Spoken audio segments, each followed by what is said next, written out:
Capítulo 5. Francotirador. Talla. Cuando volvió la primera vez, Chris estaba indignado de veras con todo, y sobre todo con América.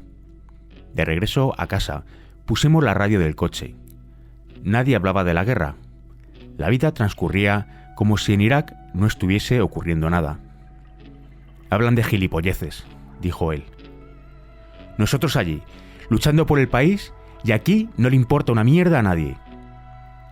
Al principio de la guerra ya se había sentido decepcionado.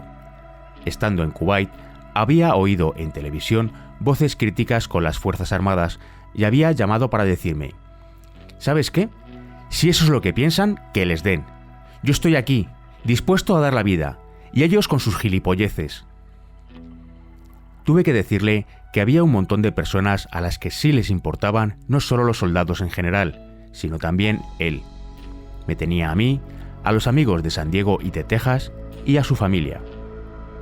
De todos modos, le resultó difícil adaptarse a su regreso. Se despertaba dando puñetazos.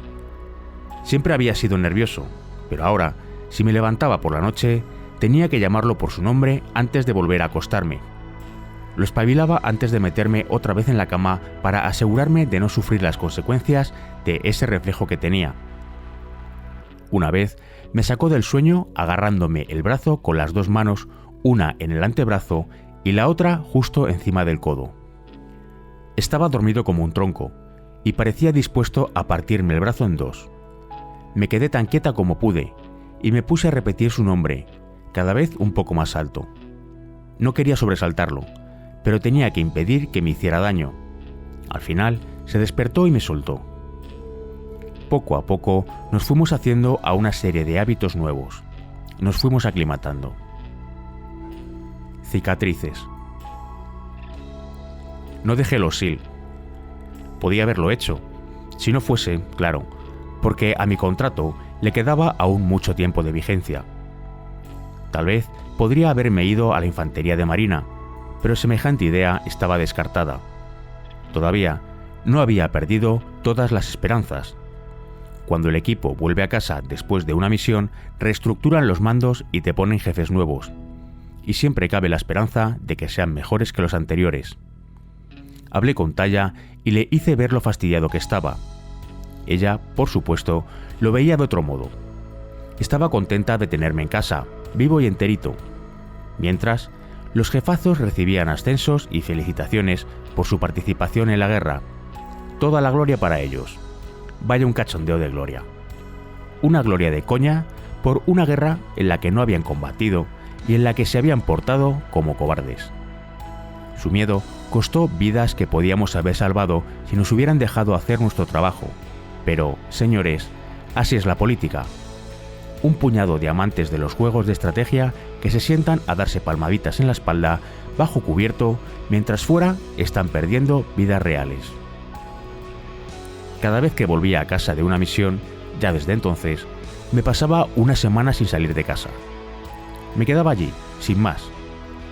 Normalmente nos daban un mes de permiso después de traernos y organizar nuestro equipo y demás cosas. Pues bien, yo la primera semana me quedaba en casa con Talla y no mantenía ningún contacto social.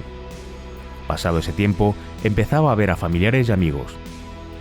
No me asaltaban imágenes del campo de batalla ni sufría ningún otro efecto traumático. Necesitaba estar solo y se acabó. Sí sentí una vez, después de regresar de mi primera misión, algo parecido a la reproducción repentina de un recuerdo de guerra, aunque apenas duró unos segundos. Estaba sentado en la sala que usábamos de despacho en nuestra casa de Alpine, cerca de San Diego.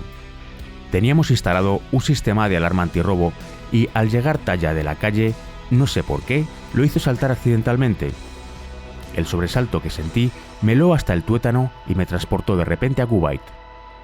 Me escondí de un salto bajo la mesa, convencido de que nos estaban atacando con misiles Scud. Ahora nos reímos al recordarlo, pero durante aquel instante me asusté más aún que cuando estaba en Kuwait con aquellos proyectiles volando de veras por encima de mi cabeza. Las alarmas antirrobo me han proporcionado más anécdotas de las que soy capaz de recordar. Un día me levanté después de que Talla se hubiera ido a trabajar. Saltó cuando apenas había tenido tiempo de poner un pie en el suelo. Esta tenía sistema de aviso por voz, que me anunció con deje electrónico. Alarma, intruso, intruso en la casa, alarma, intruso. Cogí la pistola y me fui a enfrentarme con el asaltante. No pensaba dejar que ningún cabronazo allanase mi casa y viviera para contarlo. Intruso en la sala de estar. Me dirigí allí con sumo cuidado y puse en práctica todas mis dotes de SEAL para despejar la habitación. Nadie. Un tipo listo este delincuente. Entonces fui a la entrada. Intruso en la cocina. ¡Hijo de la gran puta!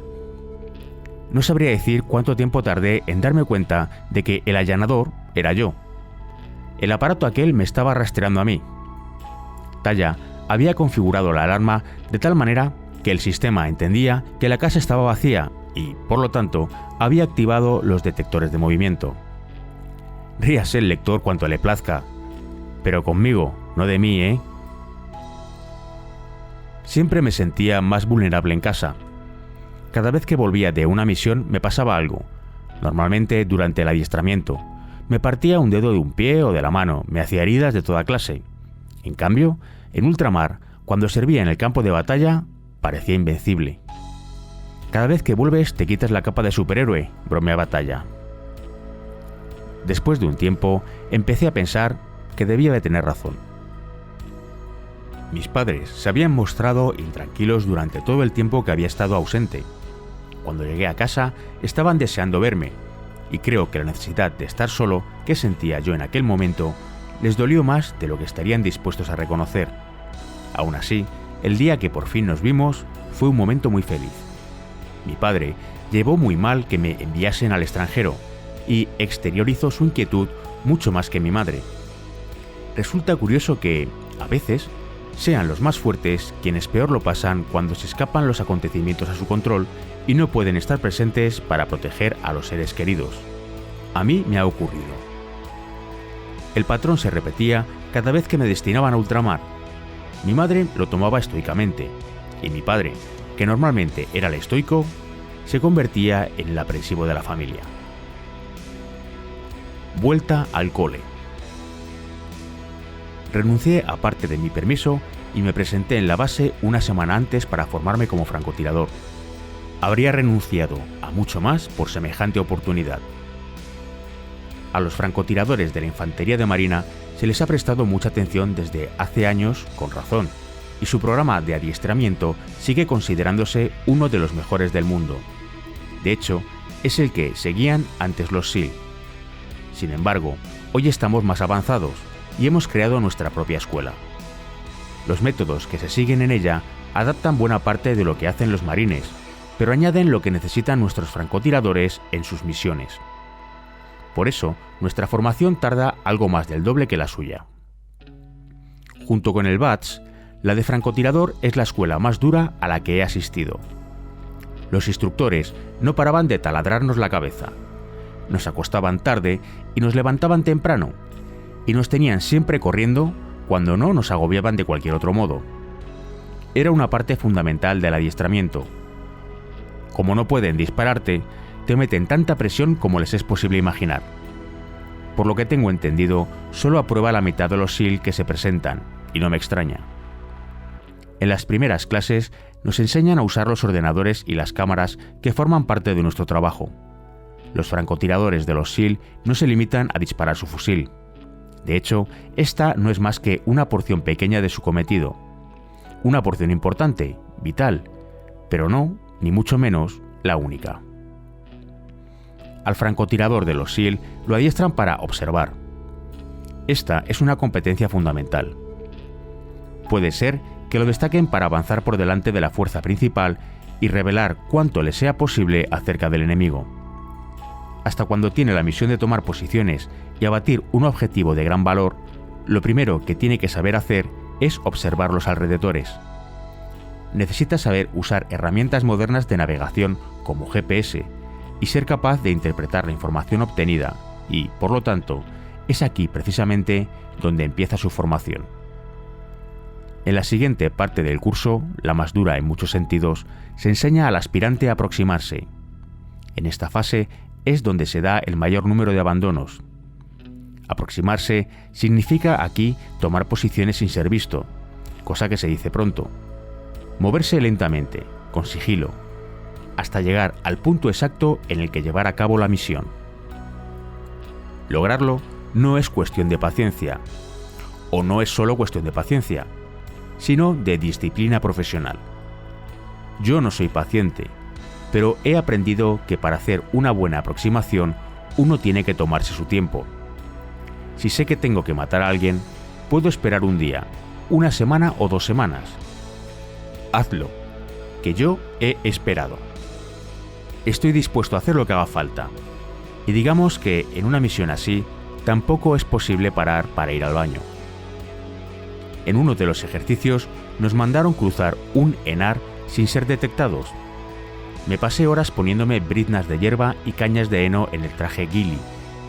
Se trata de una vestimenta de arpillera que sirve de base para que se camuflen los francotiradores durante las misiones de aproximación. Puedes añadirle heno, hierba o cualquier otra cosa que te ayude a confundirte con el entorno. La arpillera le da volumen para romper la silueta y que no parezcas un tío que está atravesando el campo con un puñado de cañas asomándole por el culo. Con él puesto, tienes todo el aspecto de un arbusto. Sin embargo, con él también se suda una barbaridad y, además, no te hace invisible. Cuando llegas a un terreno diferente, tienes que pararte a cambiar de camuflaje para parecerte a lo que quiera que tengas entonces alrededor. Recuerdo una ocasión en la que me estaba abriendo camino muy lentamente, cuando oí de pronto con claridad el cascabel de una serpiente que al parecer estaba interesada en comprar el terreno que tenía que cruzar yo. Lo de desear con todas mis fuerzas que se fuera de allí no funcionó, y como no quería revelar mi posición al instructor que me evaluaba, me aparté con cuidado y cambié mi ruta. Hay enemigos a los que no vale la pena enfrentarse. La nota de aquella fase del adiestramiento no depende del primer disparo, sino del segundo. Por decirlo de otro modo, una vez que has tirado, ¿se te ve? Y lo mejor es que no. Primero, porque son muchas las probabilidades de que tengas que tirar más veces, y segundo, porque después de acertar tienes que salir de allí vivo a ser posible. Es importante recordar que los círculos perfectos no existen en la naturaleza, y que por lo tanto hay que hacer lo posible por camuflar también la mira telescópica y el cañón del fusil. Yo cubría con cinta este último y después le echaba pintura en aerosol para disimularlo más todavía. Además, dejaba siempre algo de vegetación delante de la mira y del cañón. Al fin y al cabo, no es necesario verlo todo. Con el blanco tiene uno de sobra. Para mí, aquella fue la parte más difícil del curso. Estuve a punto de suspender por falta de paciencia. Solo después de convertirnos en expertos en aproximación, pasamos a la siguiente fase, la de disparo. Sobre fusiles. Todo el mundo me pregunta sobre armas. ¿Cuál usaba siendo francotirador? ¿Qué aprendí de ellas? ¿Cuál prefiero? En el campo de batalla, escogía una u otra según la misión y la situación. En el curso de francotiradores nos enseñaron los fundamentos de una gran variedad de armas y por lo tanto nos prepararon no solo para usarlas todas, sino también para elegir la mejor en cada caso. Durante la instrucción usé básicamente 4 armas. 2 de ellas eran semiautomáticas de cargador, el MK12 y el MK11, fusiles de francotirador de 5.56 y 7.62 mm respectivamente. Cuando hablo de armas de fuego, me refiero a ellas simplemente por el calibre muchas veces, de manera que el MK12 es, sin más, el 5.56. Y además, no se dice coma delante de los decimales, se sobreentiende. También tenía mi 7.62 largo, alimentado por cargador, pero con cerrojo. Como los otros dos, está provisto de un supresor, un dispositivo situado al final del cañón que elimina el fogonazo y reduce el ruido que produce la bala al salir, más o menos como el escape de un coche. Pero no es igual que los silenciadores de las armas de fuego, por más que algunos los confundan. Sin entrar en tecnicismos, el supresor deja escapar los gases del cañón cuando sale la bala. En general hay dos tipos, uno que se fija al cañón y otro que viene integrado en él. Entre otros efectos prácticos, reduce el retroceso y permite así una mayor precisión al tirador. También tenía uno de 1270, este sin apagallamas, pero vamos a conocerlos mejor por separado. El MK-12. El fusil MK-12 Special Purpose de la Armada de Estados Unidos, que es como se conoce oficialmente, es básicamente un M4, pero con un cañón de 40 centímetros. Dispara munición de 5,56 x 45 mm en cargadores de 30 cartuchos, pero también los hay de 20. El cartucho de 5,56, derivado del que se acabó conociendo como 223 Remington, con una bala de diámetro 5,70 y por lo tanto más pequeña y ligera que la mayoría de las balas militares anteriores, no es la más idónea para matar a nadie. Pueden ser necesarios varios disparos para abatir a una persona, sobre todo si es uno de los locos drogados a los que nos enfrentábamos en Irak, a no ser que se le dé la cabeza. Y pese a lo que pueda estar pensando el lector, los francotiradores, yo al menos, no siempre apuntan a los malos a la cabeza. Yo suelo preferir el tronco, un blanco bien gordito en mitad del cuerpo que me permita trabajar sin estrecheces. Era muy fácil de manejar y casi totalmente intercambiable con la M4, que sin ser de francotirador, no deja de ser una herramienta de combate muy valiosa. De hecho, cuando volví a mi sección, saqué el conjunto inferior del cajón de mecanismos de mi M4 y lo acoplé al superior de mi MK12. Eso me permitió plegar la culata y disparar de forma totalmente automática. Veo que ahora han empezado a fabricar MK12 con culata retráctil. Durante los servicios de patrulla me gustaba usar una culata más corta, porque se tarda menos en apoyarla contra el hombro y apuntar a alguien. También es mejor para operar en interiores y en sitios estrechos. Otra nota sobre mi configuración personal. En realidad, nunca he usado el fusil de forma totalmente automática. Eso solo se hace cuando quieres que el enemigo no levante la cabeza, pero no cuando busques precisión. Sin embargo, como no sabía cuándo iba a poder necesitarla, me gustaba tener siempre disponible tal posibilidad por si acaso. El MK11. El MK11 Mod X Special Purpose, denominación oficial del fusil también conocido con el nombre de SR-25, es un arma versátil en extremo. A mí particularmente me gustaba porque podías patrullar con él, en lugar de con una M4, y usarla a la vez como fusil de precisión. No tenía la culata retráctil, ese era su único inconveniente. Yo le quitaba el supresor antes de cada patrulla, pero lo dejaba a mano para volver a ponérselo si tenía que hacer un disparo de precisión. Sin embargo, si estaba patrullando o en otra operación, podía responder enseguida a un ataque. Era semiautomático, así que podía acribillar a balazos a cualquier blanco, y disparaba munición de 7,62 x 51 mm en cargadores de 20 cartuchos. Estos tenían mayor poder de parada que los 5,56 mm OTAN. Podías abatir a un fulano de un solo disparo. Nuestras armas usaban munición comprada a Black Hills, el mejor fabricante de munición para francotiradores, probablemente. El MK11 tenía mala fama en el terreno por la facilidad con que se encasquillaba, y la verdad es que durante el periodo de instrucción no se interrumpieron mucho, pero en operaciones fue otro cantar. Acabamos por llegar a la conclusión de que debía de ser porque la tapa guardapolvo de la ventana de expulsión provocaba la alimentación de 2 cartuchos del cargador en lugar de 1, y resolvimos buena parte del problema dejando la bajada. El fusil daba otros problemas, y lo cierto es que nunca ha sido uno de mis favoritos. El 7,62 largo. El 7,62 largo es completamente diferente.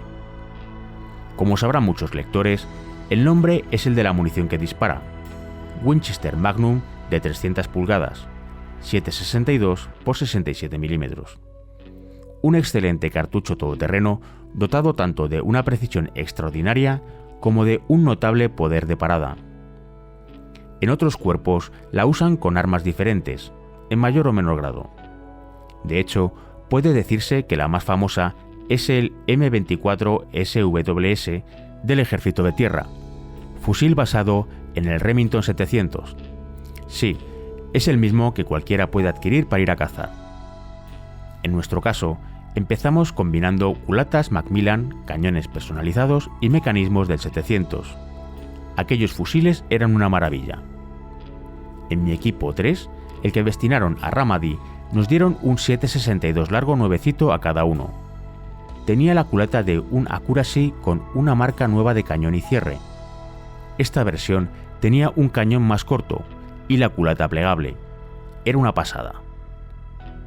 El 7.62 largo tiene un diseño un poco más pesado. Dispara como un láser. Puedes estar seguro de que con él vas a acertar en cualquier blanco a una distancia de 1000 metros o más. Y con distancias más cortas no tienes que preocuparte demasiado por corregir si encuentras de pronto un objetivo. Puedes ajustar la mira para disparar a 500 metros y aún así hacer blanco a entre 100 y 700 metros sin casi ninguna operación más.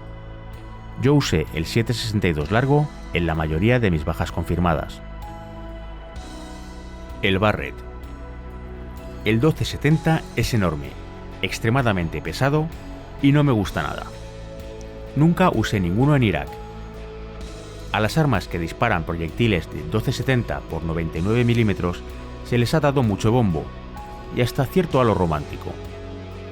Hay diversos modelos en servicio en el ejército de Estados Unidos y en otros ejércitos del mundo. Casi todo hijo de vecino habrá oído hablar del Barrett M82 o del M107, fabricados por la Barrett Firearms Manufacturing. Tienen un alcance tremendo y empleados de manera correcta son excelentes sin lugar a dudas. No obstante, a mí no me hicieron nunca mucha gracia. Del 1270 me gusta el Accuracy, que posee una culata plegable y es más compacta y es algo más preciso, pero en aquel entonces no estaba en servicio. Todos dicen que el Barrett es un arma perfecta contra vehículos ligeros, pero la verdad es que si disparas un cartucho de 1270 y atraviesa el bloque de un motor, no vas a pararlo, al menos de inmediato. Irá perdiendo líquido hasta que, al final, se gripe. No es algo instantáneo ni mucho menos. Un calibre 338 y hasta un 7.62 largo pueden hacer lo mismo. Indudablemente, la mejor forma de detener un vehículo es matando al conductor, y para lograrlo puedes utilizar cualquier arma. Calibre 338. En el centro de formación no teníamos ningún 338. Los empezamos a recibir más tarde, durante la guerra. El nombre, una vez más, hace referencia al calibre de la bala de 8,58 mm o 0,338 pulgadas que utiliza. Hay un buen número de fabricantes, incluyendo Macmillan y Accuracy International. La bala alcanza mayor distancia y con una trayectoria más tensa que una de 1270, cuesta menos y hace el mismo daño. Son armas formidables. Yo usé una en mi última misión y la habría usado más si la hubiese tenido en otras ocasiones. El único inconveniente que le encontré fue que el modelo que me dieron no tenía supresor, y cuando estás disparando dentro de un edificio, el eco del disparo hace que te duelan los oídos después de unos cuantos tiros. Ya que hablamos de armas, diré que mis favoritas de ahora son las de la GA Precision, una compañía pequeñita fundada en 1999 por George Gardner. Sus empleados y él prestan mucha atención a cada detalle, y sus armas son fabulosas. No tuve la ocasión de probar ninguna hasta después de dejar el ejército, pero ahora son las suyas las que uso. Las miras son una parte importante del arma. En operaciones yo usaba una de 32 aumentos. La cantidad se refiere al número de veces que se incrementa la distancia focal. Digamos, por no entrar en tecnicismos, que cuanto mayor sea, mejor puede ver a lo lejos el tirador. Con todo, dependiendo de la situación y de la mira, más no tiene por qué ser mejor, y por eso hay que elegir bien teniendo en cuenta dónde va a utilizarse. Por poner un ejemplo evidente, una de 32 aumentos no serviría absolutamente de nada en una escopeta de caza. Además, según las circunstancias, utilizaba un láser infrarrojo y uno rojo, así como un sistema de visión nocturna para la mira. En los SEAL usaba siempre miras Night Force, que tienen una lente muy clara y lo resisten todo en las condiciones más extremas. Con ellas casi nunca tenía que reajustar el enfoque. Cuando tenía una misión, me servía de un telémetro Leica para determinar la distancia que me separaba del objetivo. La mayoría de las culatas de mis fusiles tenían carrilleras ajustables. Esta extensión, que en algunos sitios llaman lomo, técnicamente el lomo es la parte superior de la culata, aunque a veces se usa como sinónimo, me facilitaba la alineación del ojo con la mira. A las armas más antiguas les adaptábamos una pieza de goma espuma para elevar la culata a la altura necesaria. Ya que las miras telescópicas han variado de tamaño dependiendo del modelo, se hace necesario modificar la altura de la carrillera para así alinear el ojo con la mira, de ahí que los fusiles de precisión dispongan de ella. Mis fusiles tenían un gatillo muy sensible, de 900 gramos. Quiero que el disparo me sorprenda cada vez que lo aprieto, y no mover en absoluto el arma al disparar. No quiero que se me resista. Me preparo, apoyo el dedo, empiezo a apretar con suavidad y ahí va eso. Como todo cazador, yo ya sabía tirar, hacer que la bala vaya del punto A al punto B. Lo que me enseñaron en el curso de francotiradores fue el trasfondo científico de todo esto. Uno de los hechos más interesantes es el de que el cañón de un fusil no puede tocar la culata. Tiene que quedar exento para aumentar la precisión. Se puede decir que flota dentro de la culata, que está acortada de tal manera que aquel va unido solamente al cuerpo del fusil. El cañón produce una vibración cuando disparas, y todo lo que toque va a alterar la vibración, y con ella la precisión. También me hablaron del efecto Coriolis, que tiene que ver con la rotación de la Tierra y cómo influye en la bala de un fusil, aunque en realidad solo se nota en distancias extremadamente largas.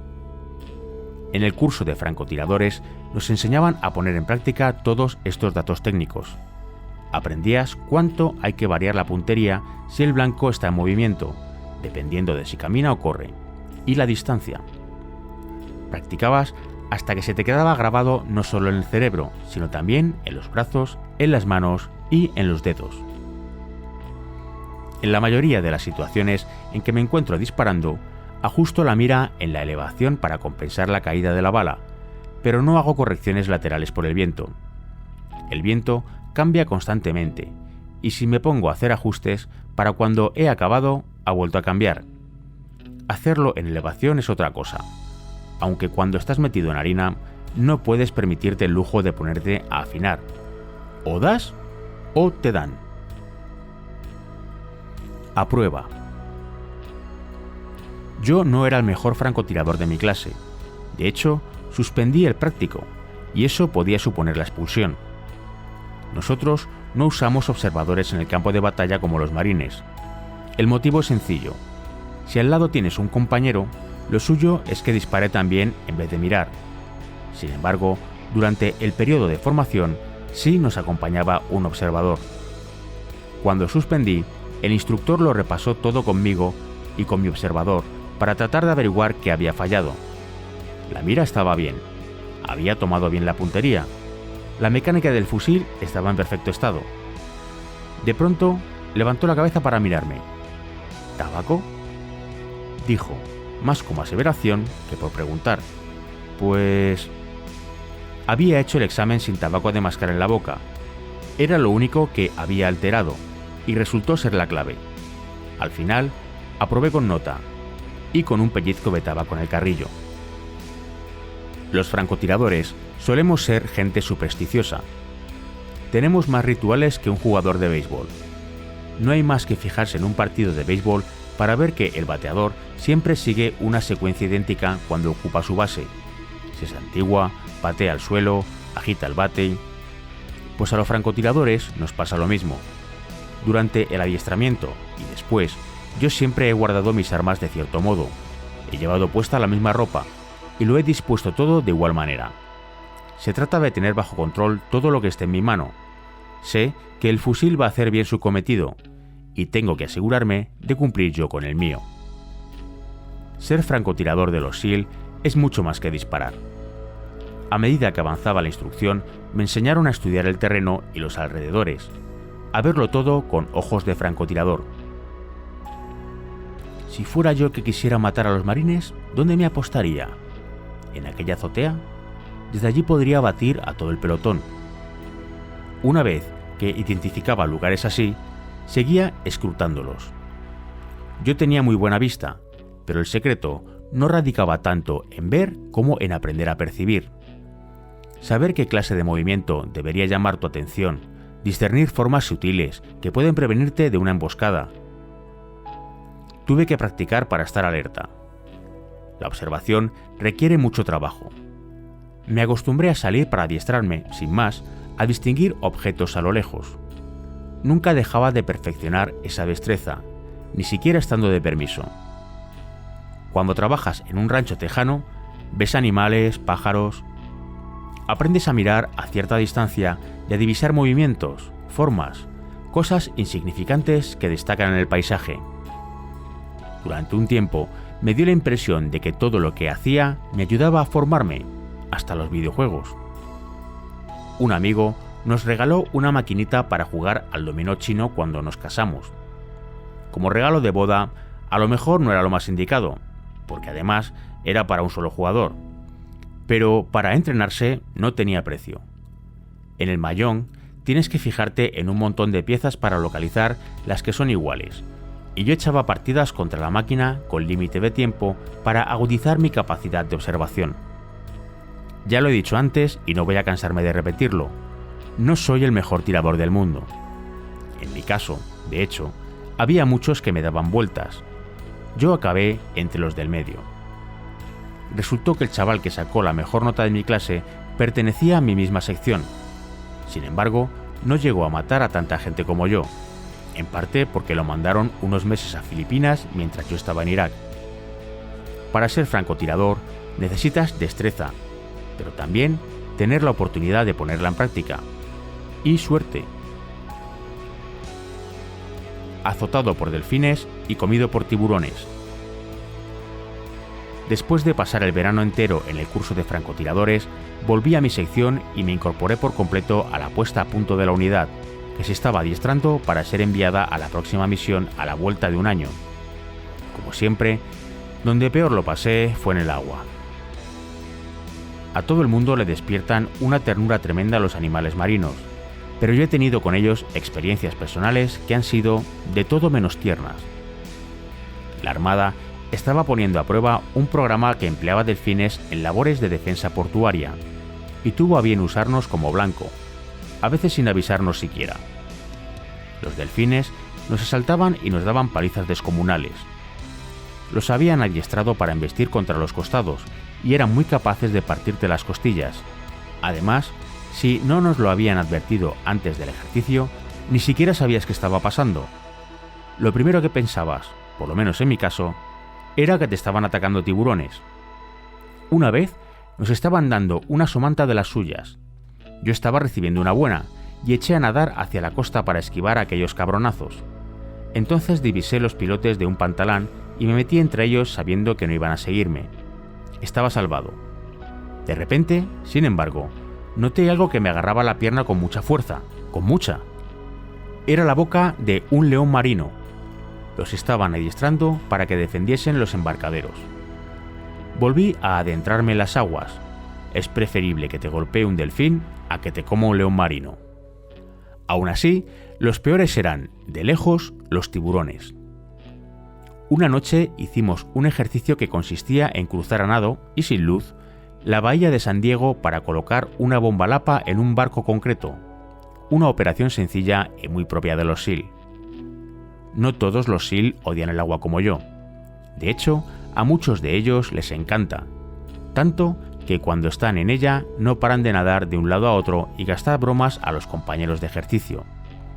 Puede ser que uno de ellos deje puesta su bomba y descienda entonces hasta el fondo para esperar a que llegue el siguiente con la suya.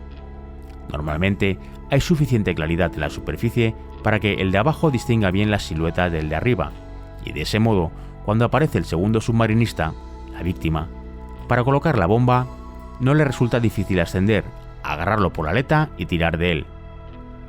El submarinista recién llegado se caga vivo, porque lo primero que piensa uno en esos casos es que lo está atacando un tiburón. Así que el resto del ejercicio se va a hacer puñetas, y lo más probable es que el equipo del segundo SEAL necesite un lavado especial. Aquella noche de la que hablo, yo acababa de poner mi bomba Lapa bajo el casco cuando me tiraron de un pie. ¡Un tiburón!, pensé, pero acto seguido me obligué a tranquilizarme y me acordé de todas las historias que me habían contado sobre mis hermanos del SEAL. ¡Qué va! Uno de los chavales que estará haciendo el indio. Me di la vuelta para hacerle la peineta y me encontré sacándole el dedo a un tiburón que debía de haberse encariñado con mi aleta, porque la tenía metida en las fauces. No es que fuera enorme, pero lo que le faltaba de tamaño le sobraba de mala uva. Cogí el cuchillo y me corté la aleta. Al fin y al cabo, ¿para qué la quería mordisqueada?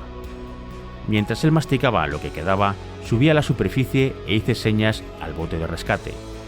Me agarré al costado y les dije que me tenían que sacar del agua en el acto, porque allí abajo había un tiburón con más hambre que 7. Durante otro de los ejercicios, en este caso antes de que me asignaran mi primera misión, nos llevaron a 4 de nosotros a la costa de California en submarino. Llegamos a la playa en 2 Zodiac, construimos un puesto de observación y reconocimos el lugar. Cuando llegó el momento, volvimos a subir a bordo de las Zodiac y nos hicimos a la mar para regresar al submarino y volver a casita. Por desgracia, nuestro oficial le había dado a la tripulación las coordenadas equivocadas, tanto que entre el submarino y nosotros había hasta una isla.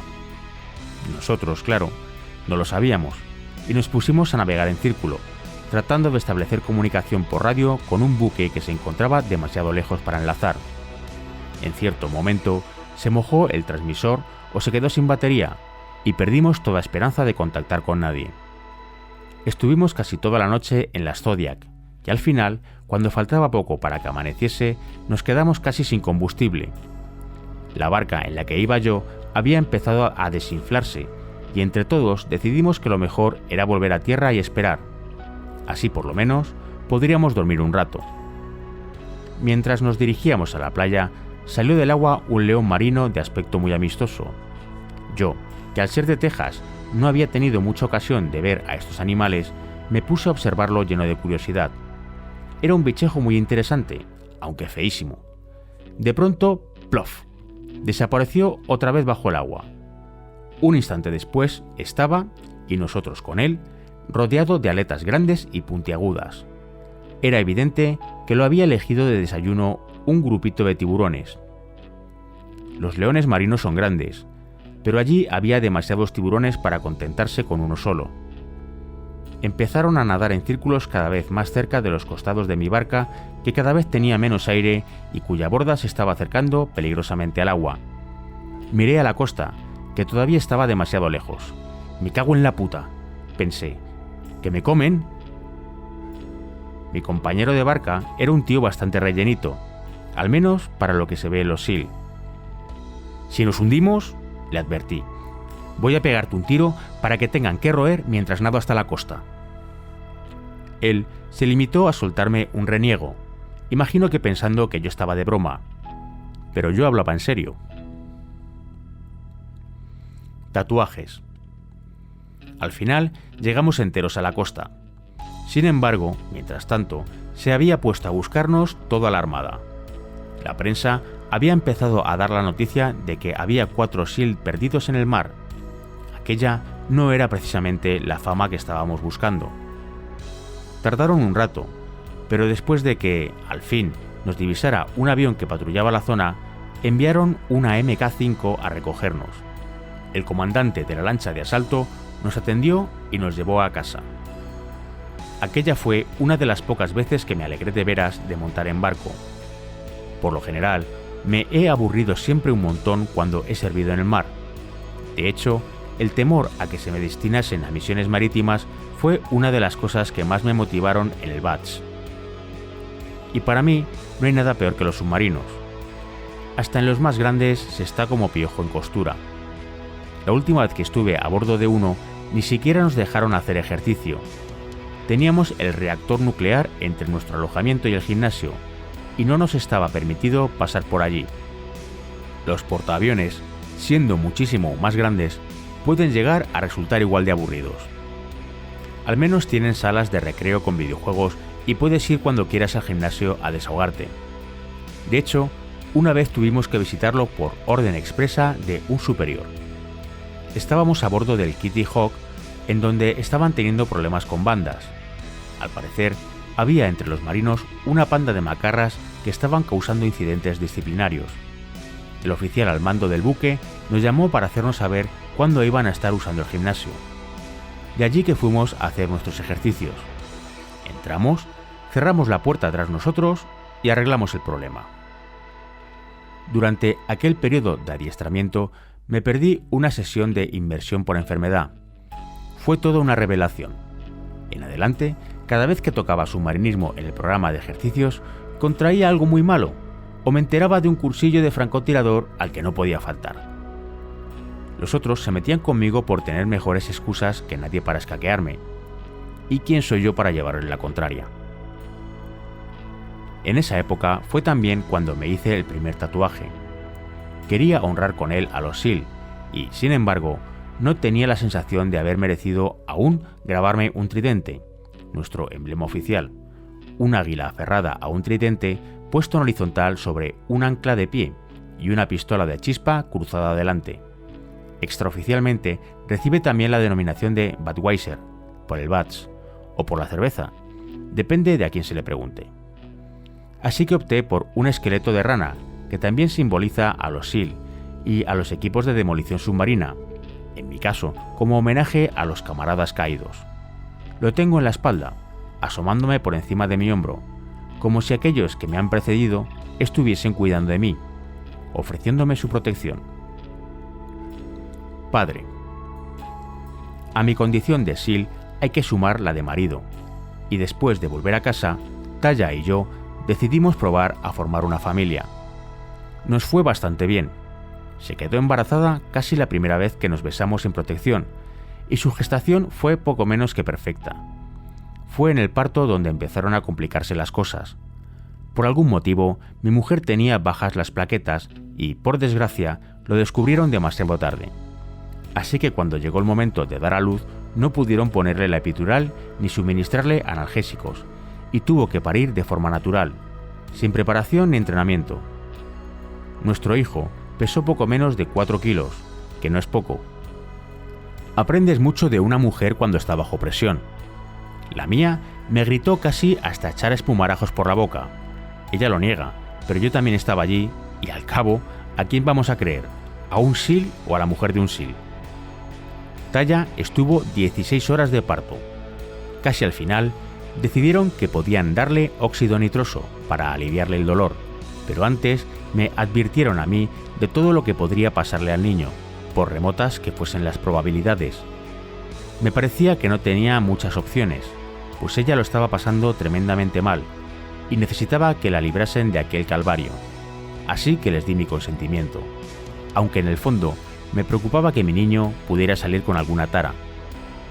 Entonces el médico me dijo que, como el niño era tan grande, no cabía bien por el canal del parto, y querían usar una cosa de esas para succionarlo y ayudarlo así a sacar la cabeza. Mientras, Taya había empezado a perder por completo la consciencia entre una contracción y otra. Vale, dije yo, sin saber bien si lo había entendido.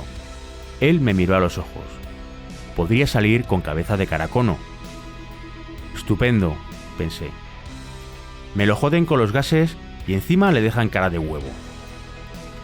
Sáquelo de ahí como sea, coño, le dije. Que la están matando, hagan lo que tengan que hacer. El niño salió bien, pero a mí me tenías que haber visto todo ese rato. Te sientes el tío más inútil del mundo, viendo sufrir de esa manera a tu mujer y sin poder hacer nada por remediarlo. Viéndola dar a luz, me puse muchísimo más nervioso que en cualquier campo de batalla. Talla. Aquella fue una época muy emotiva, con altibajos tremendos. En el momento del parto estaban con nosotros en la ciudad su familia y la mía. Todos estábamos muy felices, pero también sabíamos que a Chris le faltaba poco tiempo para volver a Irak, una faena. Él llevaba muy mal al principio los llantos del niño, y eso a mí me ponía histérica. ¿Te vas encantado a la guerra y no eres capaz de aguantar unos cuantos días de lloriqueos? Hay mucha gente que no lo soporta, y Chris no era ninguna excepción. Yo sabía que iba a tener que encargarme sola del niño los meses siguientes, mientras él estaba fuera, y, lo que es más importante, que toda la novedad y la magia del principio los iba a vivir también sola. Me sentía nerviosa al pensar en cómo iba a arreglármelas, y también triste por saber que todos los recuerdos de aquella prenda de hijo iban a ser solo míos, y no algo que pudiésemos compartir y revivir juntos. Al mismo tiempo, me ponía furiosa el hecho de que se fuera, y me aterrorizaba la idea de que no volviese. A él también lo quería con locura. El curso de orientación. Aparte del curso de francotiradores, mi jefe me había presentado voluntario al curso de orientación, y tuve que ir a regañadientes. La orientación es fundamental en las acciones de guerra. Sin ella, resulta difícil saber cómo aproximarse al objetivo, por no decir ya cómo salir de él una vez que has acabado.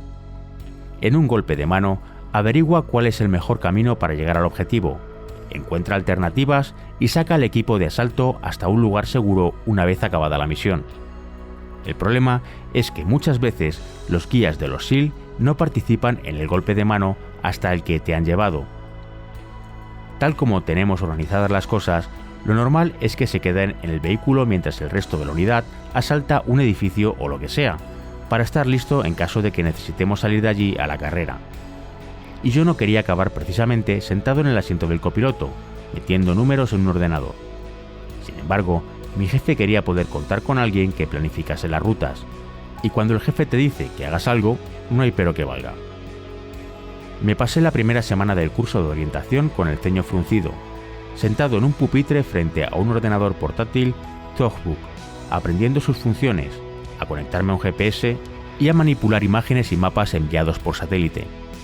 También me enseñaron a recortarlas y pegarlas en una presentación de PowerPoint para sesiones informativas y cosas por el estilo. Sí, hasta los SEAL usan el PowerPoint. La segunda semana fue algo más interesante. Nos llevaron por la ciudad, estábamos en San Diego, mientras planeábamos y seguíamos distintas rutas. Ojo, no estoy diciendo que fuese chulo. Importante, sí, pero emocionante. Sin embargo, resultó que fueron mis habilidades como guía lo que me permitió volver a Irak antes que nadie.